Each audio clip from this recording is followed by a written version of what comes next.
Hello everybody, this is Laura with McLeod Homestead. If this is your first time here, I thank you for coming and watching this video. If you are a returning viewer, I thank you for coming along and watching along with us.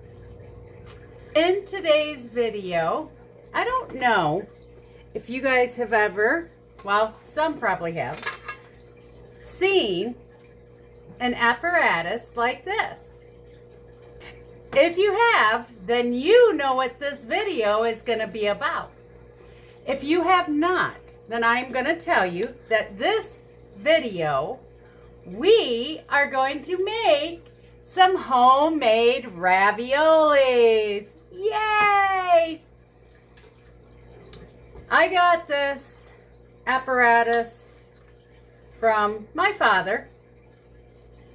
I've used it just a couple of other times, and it seems to work rather well. Now, these will not make the big raviolis, but the little wells hold about a good generous tablespoon full of your filling. Now, I figured since I am in the mood for a good homemade cheese ravioli, that I would bring you along with me. I previously started making footage of when I made some meat and cheese ravioli before in the past. Unfortunately, I ran into some video footage problems, so that one didn't get made and put together. I might incorporate a little bit of that recipe in this video to show you if you'd like to add the meat. I today am not. I am strictly in the mood for ricotta cheese filling ravioli. With, of course, some of that darn scrumptious homemade spaghetti sauce that I have made and canned in the previous videos. You can take a look. Now, because it is just me and my little guy in the house, my recipe makes more than enough for the two of us. So, what would you do with the rest? You know what we're going to do? We're going to freeze them so that way later on when we want some raviolis, it's a real simple process of pulling them out of the freezer, getting them boiled up, putting some of that yummy sauce on it, and onto our plates. But enough of my rambling.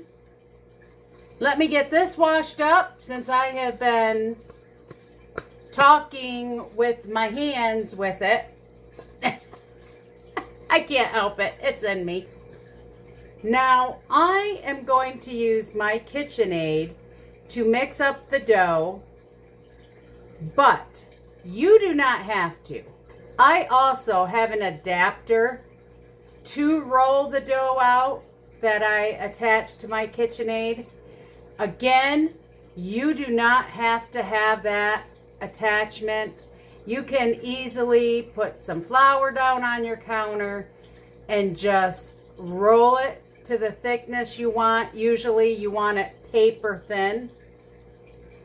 But instead of me standing here just explaining it, let's get to making it. Alright, now that I am over here at my mixer, what I am going to do is first add 4 cups of flour. Now what you would do if you didn't have the mixer is you would put this on your countertop and make a hole in the center of your flour and the rest of the ingredients you would add into the middle. As you can see, I have the dough hook attached to the mixer. And to this, I am going to add 4 large eggs,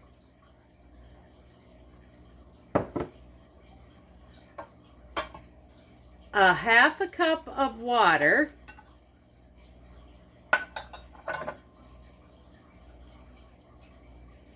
a 1/4 cup of extra virgin olive oil, and a teaspoon of salt with a little extra.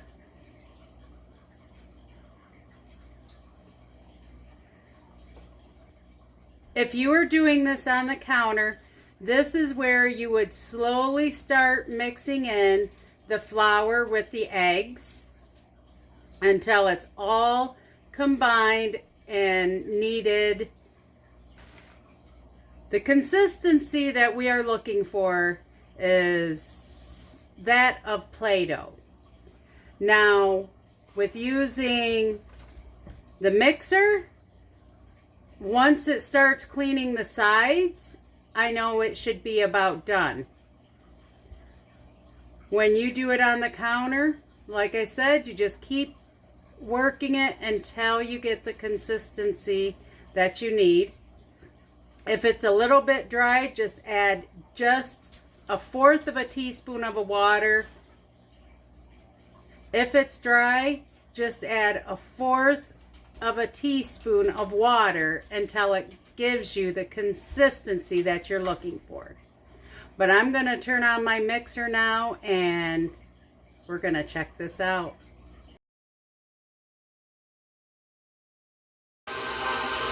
If you notice, I have this on a slow mix.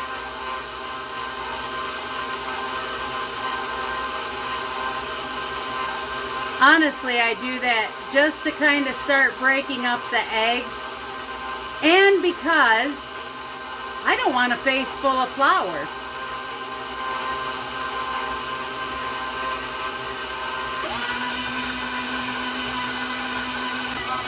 As you can see, it's starting to come together.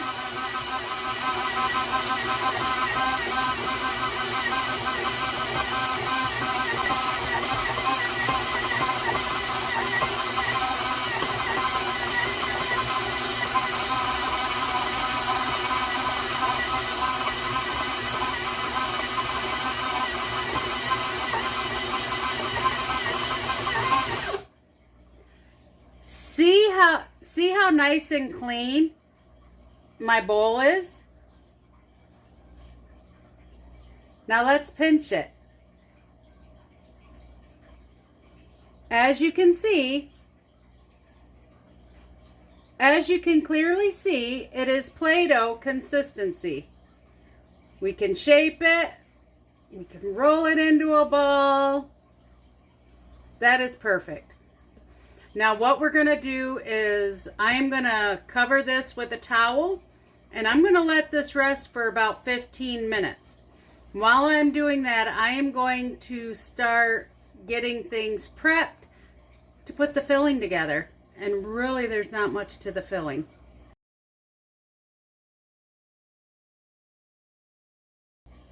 Alright, so now we're ready to put the filling together. I've got 2 pounds or 32 ounces of ricotta cheese into the bowl. To that, I'm going to add 1 cup of Parmesan cheese. I am going to add 4 large eggs.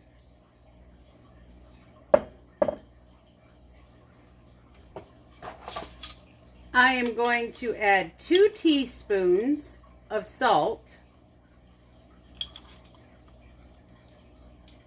I'm using Himalayan. You could use sea salt or really any salt.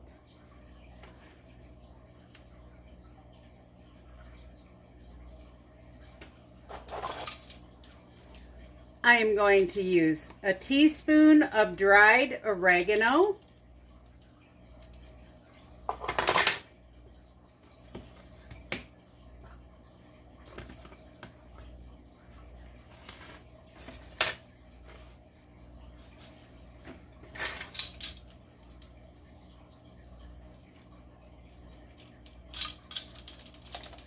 and last but not least, we are going to add 1.5 teaspoon of garlic powder.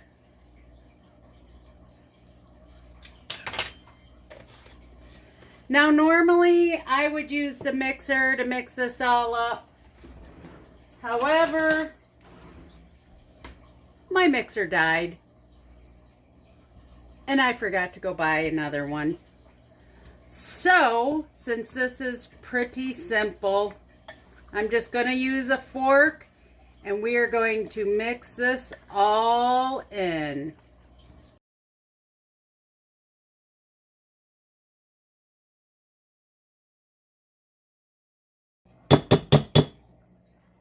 Let's give it a taste.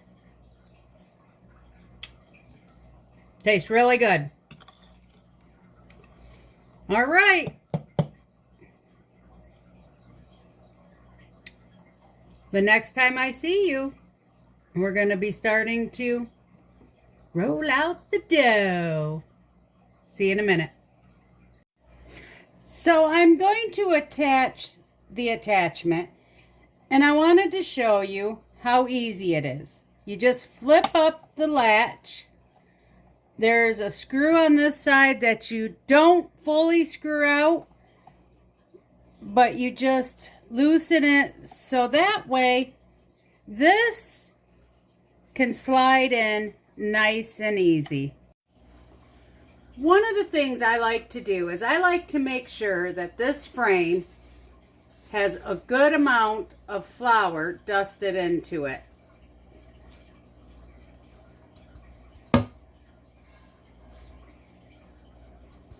That will help prevent the dough from sticking. Can you tell I've had that issue before? So I have our ball of dough, and what I'm going to do is I'm just going to have it sitting on some flour so it doesn't get too sticky. And then I'm just going to cut a piece off. And we're going to want to make it as much into a rectangular shape as you can. It'll make it much easier when you go to run it through this machine. And when I start the machine, I will have this setting at the thickest setting, and then I will decrease it as it flattens it to get to the desired thickness that I'd like. So let me just turn the knob, make it nice and fat. Turn it on, and I always use the slow speed. All right.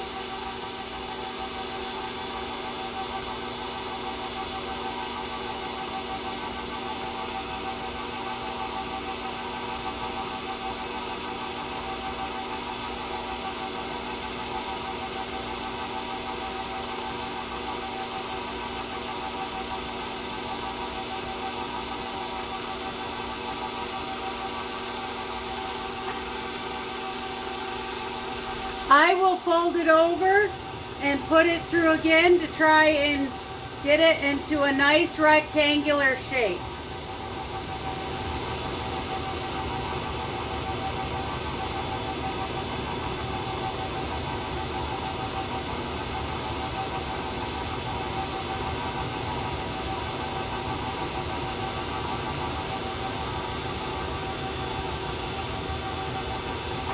One more time.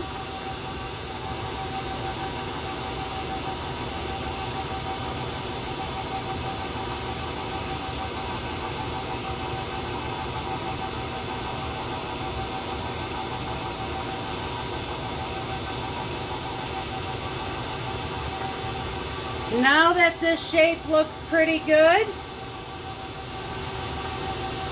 I am going to make this just a little thinner.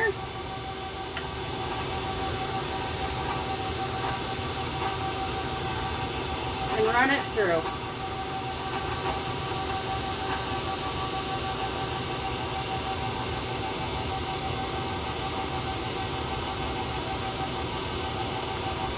If it does start to get a little too sticky, just put a little flour on it.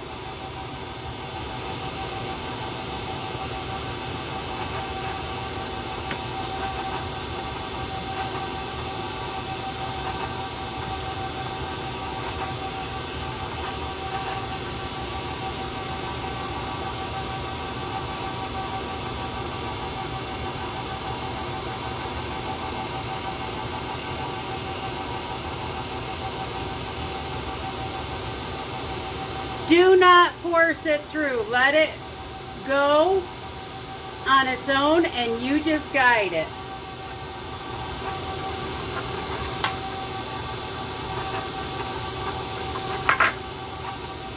I'm going to make it one more thickness thinner.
I don't know if you can see, but this is pretty long.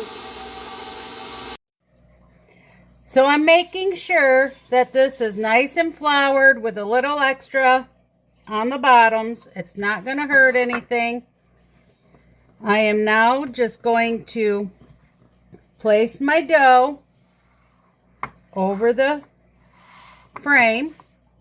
I'm going to push down with, give it a little indent so I know where to put the filling.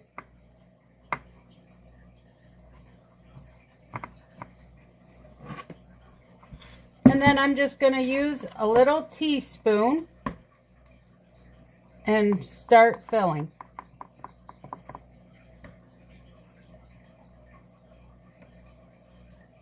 And it doesn't take a lot of filling.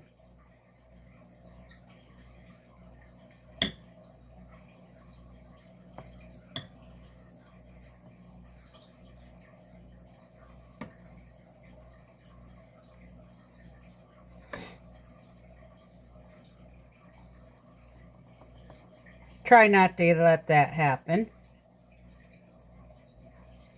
because our other form is going to go there to create the seal.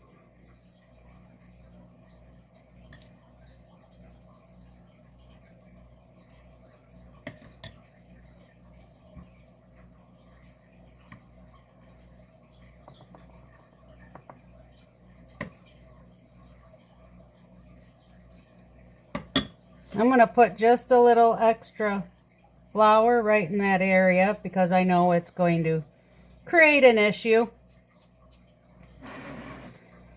And now I'm going to fold over the top layer The other part of our frame I have floured as well. And we're just going to place it on and line it all up.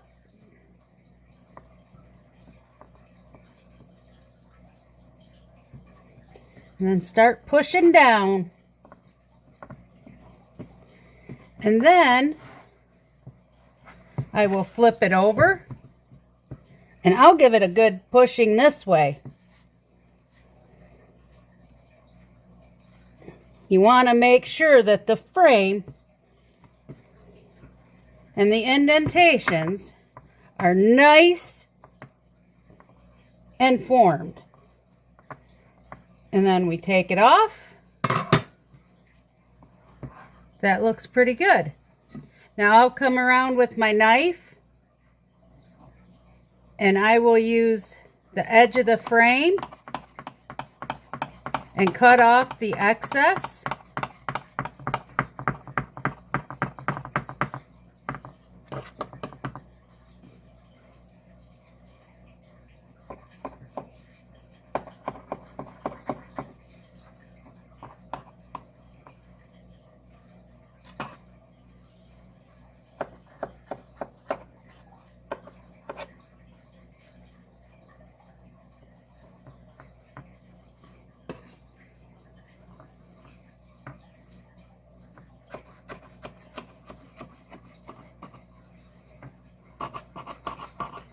And this extra dough we cut off, we'll add it into the next round.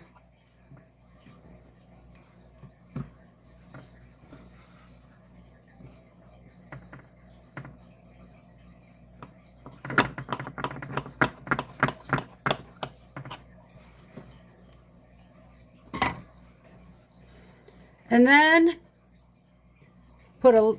make sure your knife has some flour on it.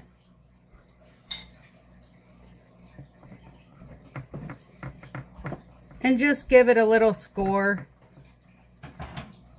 I'm still figuring out the best way to get this cut all the way through.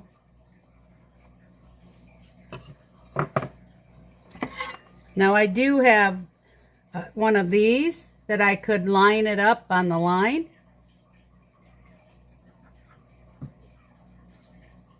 And cut it that way.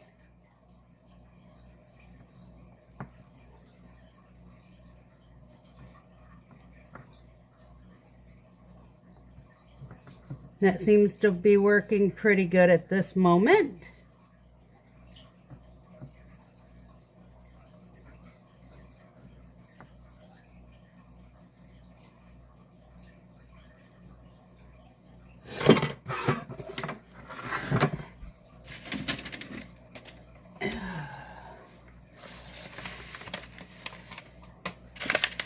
Now I've just got a baking sheet with some parchment paper on it that I am going to dump it onto.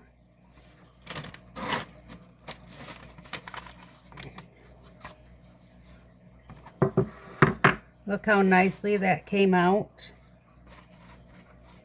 Look how nicely they're coming out. And I will just set it here on the parchment paper because after these are all done and cut out, I will put them in the freezer.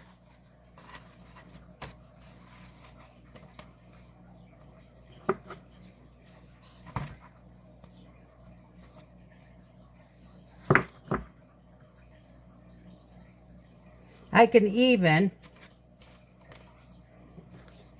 instead of dumping, I have enough flour in there that I can even lift them right out and just set them on the sheet. Just be real gentle.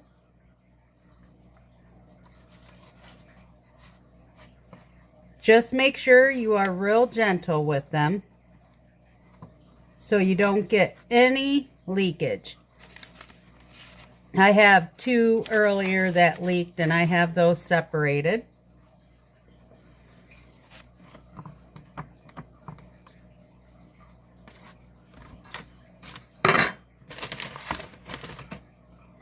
And while these are on here, I'll just give them a little sprinkle of some flour. And that's all there is to it.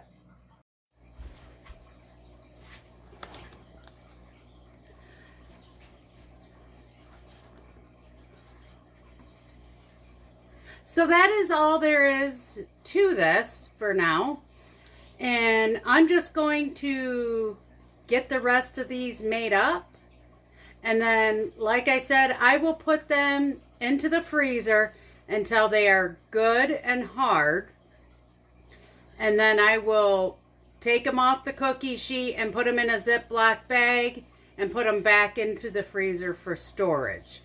Now the ones we will cook for dinner, I will not put them into the freezer. I could, but I don't need to because we're going to eat them right fresh. So I'm going to set them to the side on another cookie sheet, and I'll bring you back when it is time to give them a good cooking.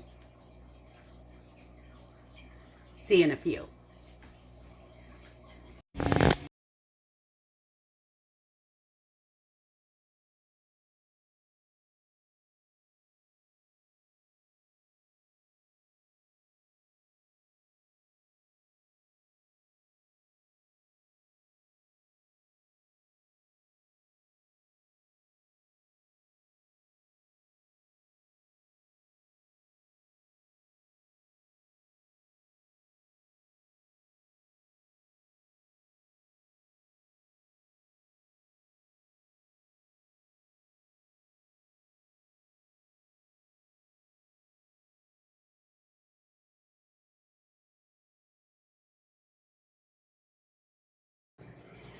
I have all the raviolis made.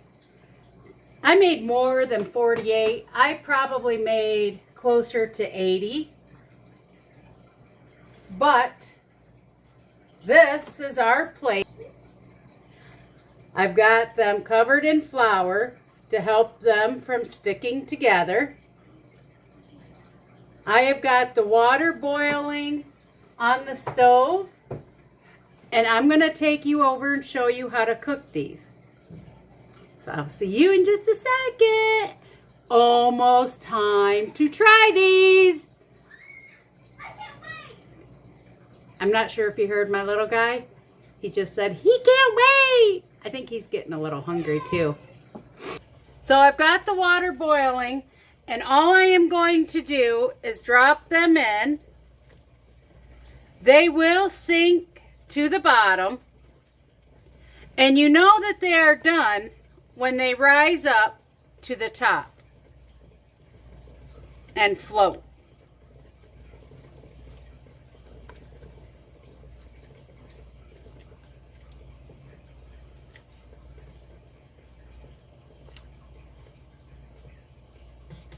Usually about 5 or 6 minutes.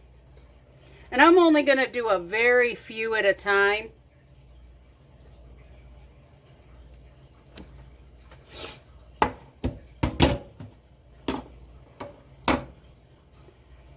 As you can see, they are starting to come up to the top.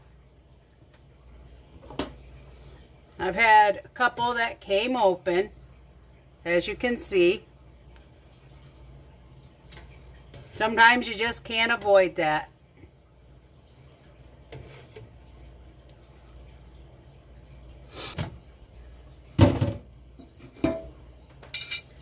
Now you can see that they are all floating, which means they are done. So I will just take them out and put them on our plate. And I'll just keep repeating this process till we have them all cooked.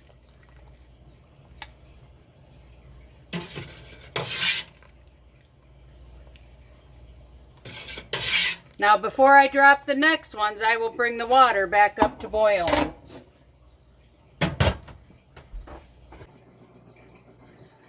All right, here we are.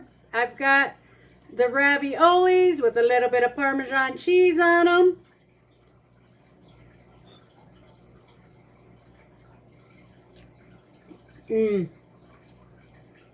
They taste really good. I don't know if you can really see the filling. I think these are a success.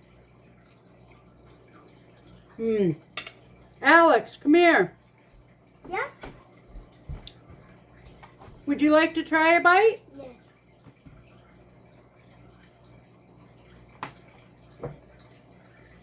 Good? All right. So, we now have plenty of raviolis in the freezer for another day. And I think somebody's longing for the plate. Yay. There you go. Bye-bye. See you. This is where I'm going to end the video. Please like, share, and subscribe, and I will see you on the next video. Toodles, everybody.